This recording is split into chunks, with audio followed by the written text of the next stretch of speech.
We will begin our project by preparing our shoulder straps and our waist tie. We'll open that bias tape and fold it right sides together, and then stitch the very end.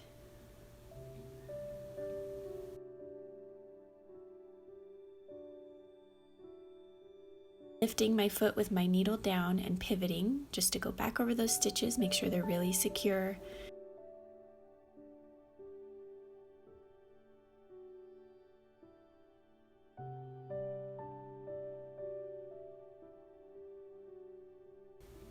We can trim that down and trim our thread tails. This is why I like to start sewing on the fold so that those tails can be hidden inside.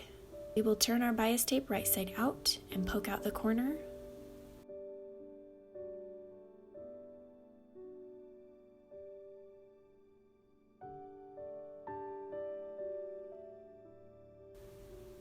Then we have a finished edge. We're going to do this for one end of both shoulder straps and both ends of the waist tie.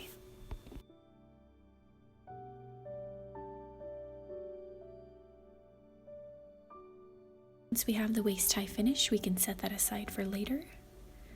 And we can take both of our shoulder straps now, and we're going to stitch down the side to close up the side. Before we do that, this is optional, but we can add some trim and just sandwich it in between. I like to fold over the top just so it's a nice clean edge.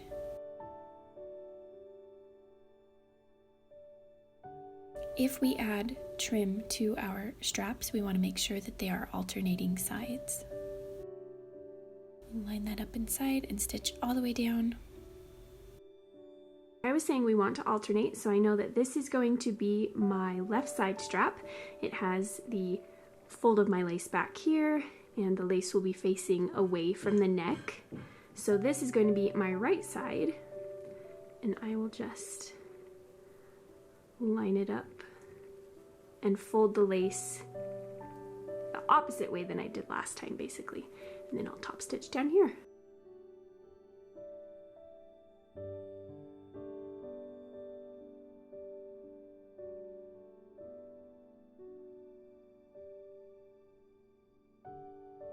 Now we're ready to start on our bodice. We're going to stitch the sides of the bodice first.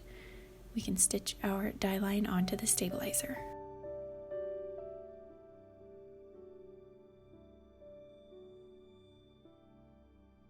We'll layer a piece of our chosen lining fabric. I'm using fleece and our project fabric right side up, and then stitch our tack down. Once our bodice is tacked down, we can embroider the details.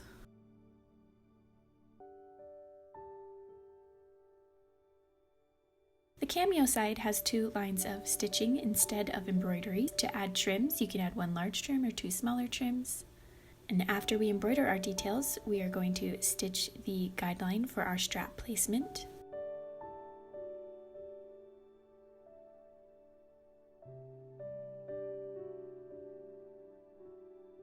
Find that raw edge of the shoulder strap and line it up over that line, about 1/4 of an inch, not very much. And I'm making sure that my lace is going the right way to face away from the neck. Lining that shoulder strap up right with the very edge of those stitches closest to the tallest and straightest side. We can tape that in place and stitch the final tack down.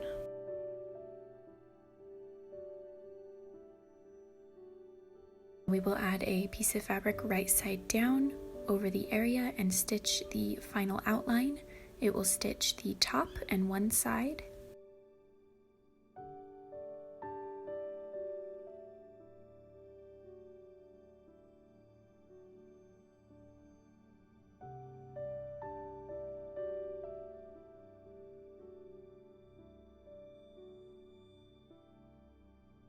Remove our project from the hoop. We can leave our project on the stabilizer and use the stabilizer to help us trim.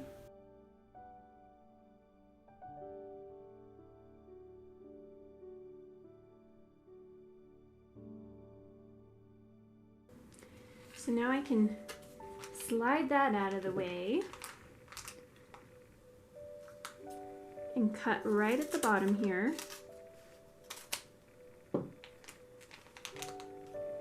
And this is our seam allowance for when we add our skirt.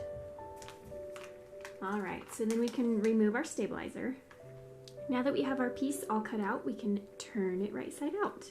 Very easy to turn this project. There are no hard turnings. Repeat these steps for the other side and they're ready to be added to our bodice centerpiece. Stitch the bodice center die line.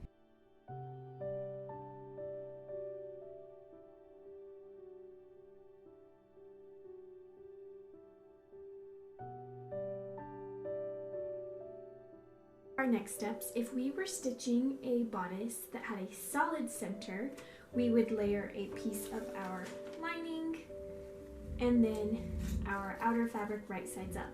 But we're creating a color blocked bodice, so we are going to only layer our lining. We are going to stitch the guideline.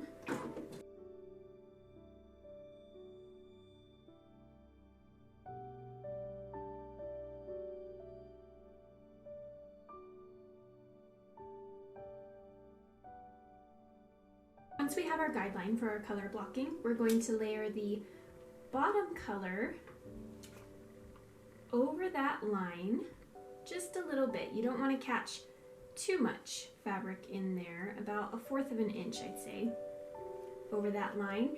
And then we'll take our top fabric right side down and line it up there also. And then we will stitch them together.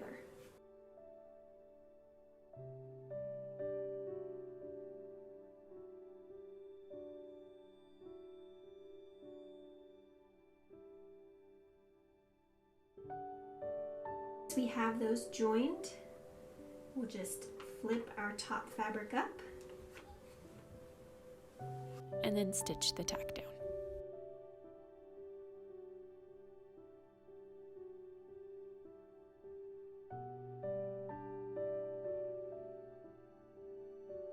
So if you've not done applique before, I'll quickly walk you through how we do this. So first we're going to stitch our guideline.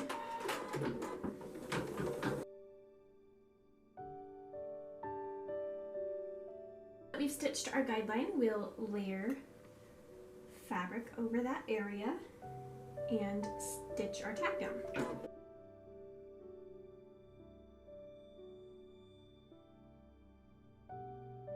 We'll trim around that tack down as closely as we can. It is a good idea to have embroidery scissors for this very reason. They have a slight curve on them that helps you get in there. It can also help to flip the fabric upwards so you can see those stitches underneath, and that will help you clip really closely.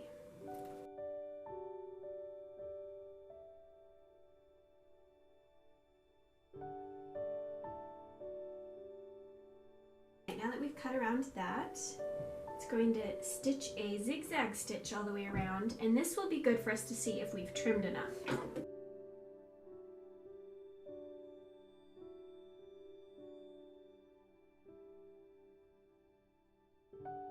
And the final step of the applique will be to stitch the satin stitch all the way around. And in this case, we also have some details to stitch in the center. Now that we have our bodice details stitched out, we're going to take our side pieces, put them on the side they belong, and then we're going to flip them right side down and line them up with the top and the side of the bodice center tack down. We don't need to go over those stitches, just right up against them.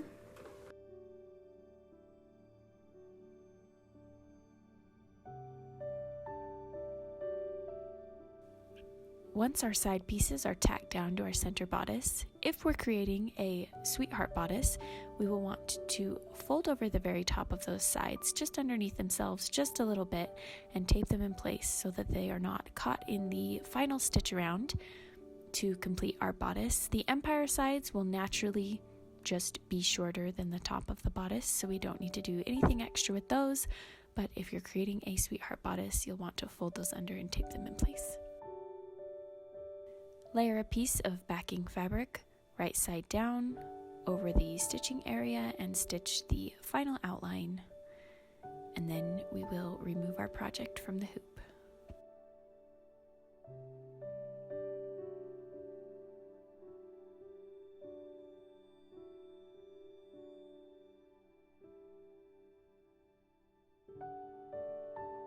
Trim along the bodice center, leaving a small seam allowance to reduce bulk. We can also clip the edges right at the top, and that will help our project lay smoothly.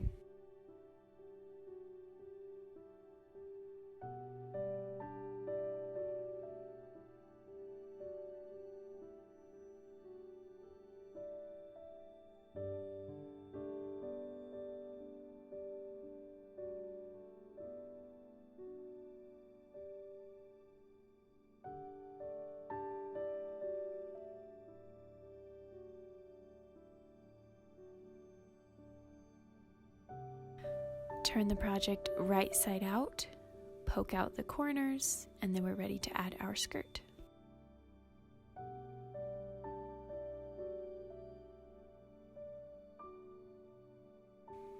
Print the pattern for the skirt that correlates with the size of bodice that you made.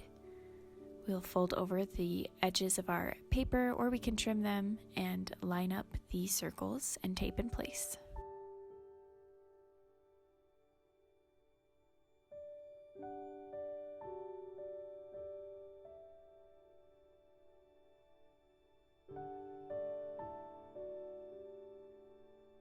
After our pages are taped together, we can cut the pattern out.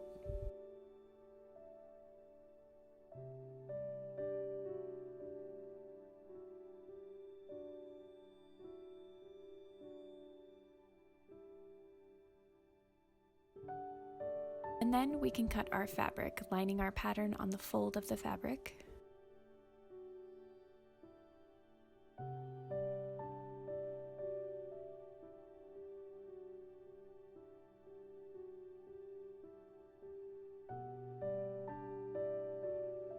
We can also use our pattern to help us hem without having to do any extra measuring.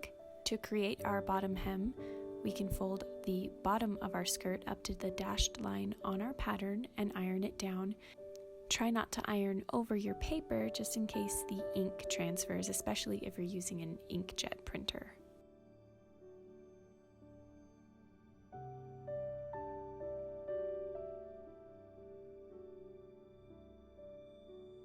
Once we've created that crease, we can open it back up and fold just a little bit more from that bottom, about 1/4 to 1/2 inch, and iron that down.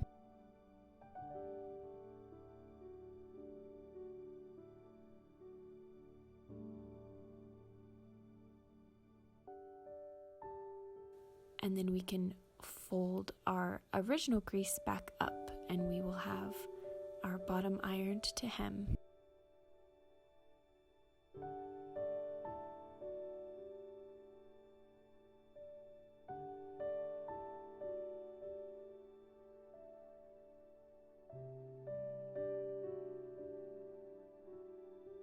Notice the overhang on the bottom of the skirt, and we are just going to cut that flush with the side of the skirt. Now we can hem the sides of our skirt the same way we did with that bottom, so just lining that fabric up to the dashed line, folding over the top into the crease this time, and then back over once more.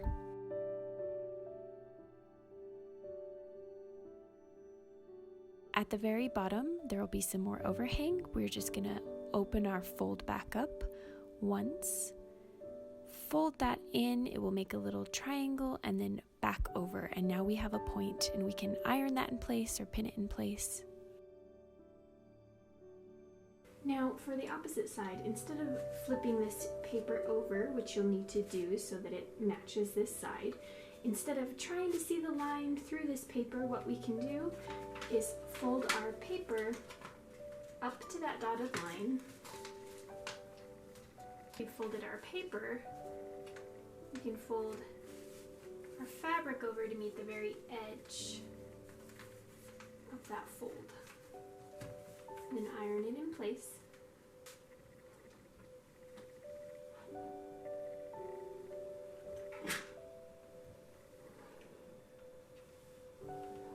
Open that fold back up and fold it back over into the crease that we just created.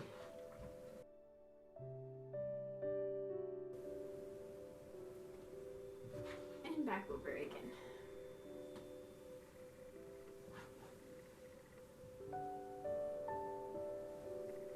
Stitch those side hems down.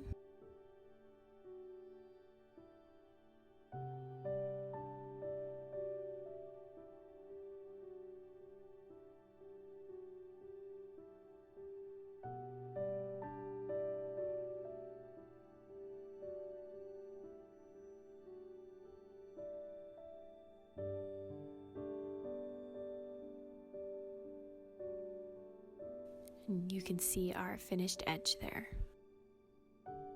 This is completely optional, but I will be adding a gathered tulle skirt over my apron skirt. This is not going to change any of the other steps I'll be showing you, but I thought I would include this in case you wanted the same effect. All I'm doing is taking a folded over piece of tulle so that it is 2 layers just to make it a bit poofier, and I am folding it over 3 times the length of my apron skirt waist, and then I will take that to my machine, use my favorite gathering method, gather that up and lay it on top.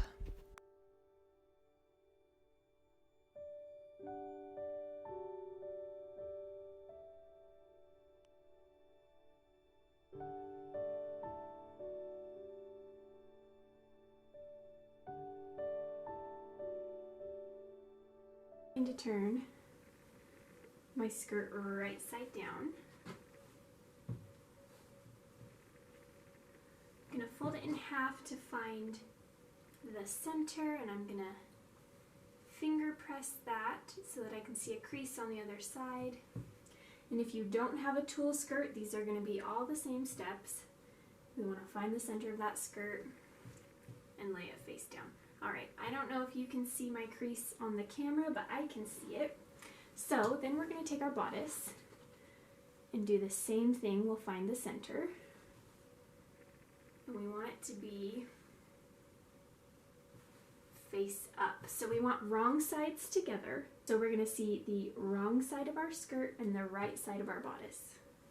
Grab our waist tie from our very first step. The ends should be finished. We're going to fold it in half and finger press to find the center. So leave a little crease in there. We also want to find the long side of the bias tape. So all bias tape comes with one side that's just a little bit longer, just a little bit bigger. We want that side because we're going to be sandwiching our skirt and our bodice in between here. We want the bigger side under our skirt. And find your center, line them up, and then open your tape and put that bigger side under the skirt.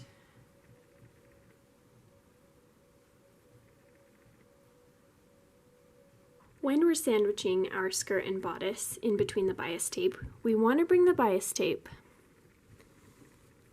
up to the top of this fold, not the crease. So when we unwrap this, you can see the crease. We don't want to take it there.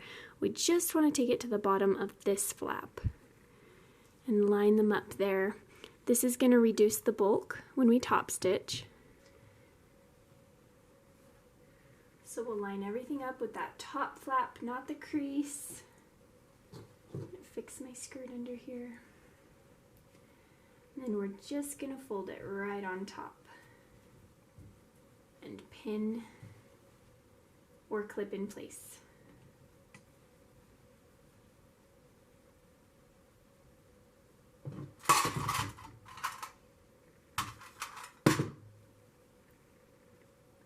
I'm going to put one right at at the end of the bodice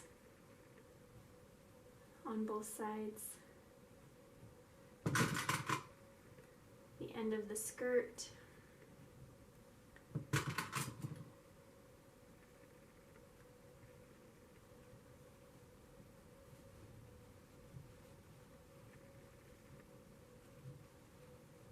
one right in the center. Then I'm flipping it over just to make sure everything is truly sandwiched and that I'm going to catch all of my layers when I go to top stitch.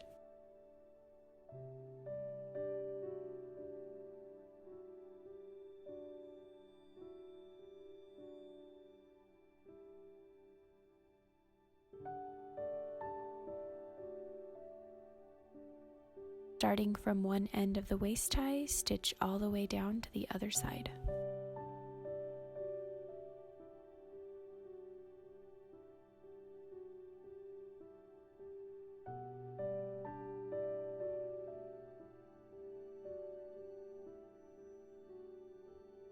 Once everything is joined together, we're going to flip that skirt down, and then we're going to lay that bias tape on top of it and top stitch it in place.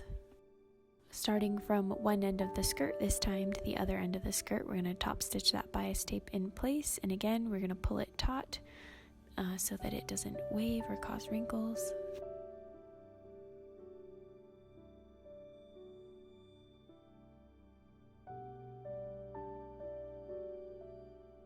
Now our seam is hidden from both sides. We have a nice finish on both sides, and our apron is ready to play with.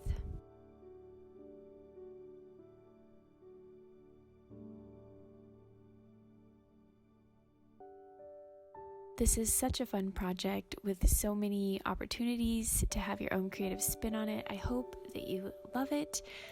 You can find us in our Facebook group to ask questions or share pictures of your makes.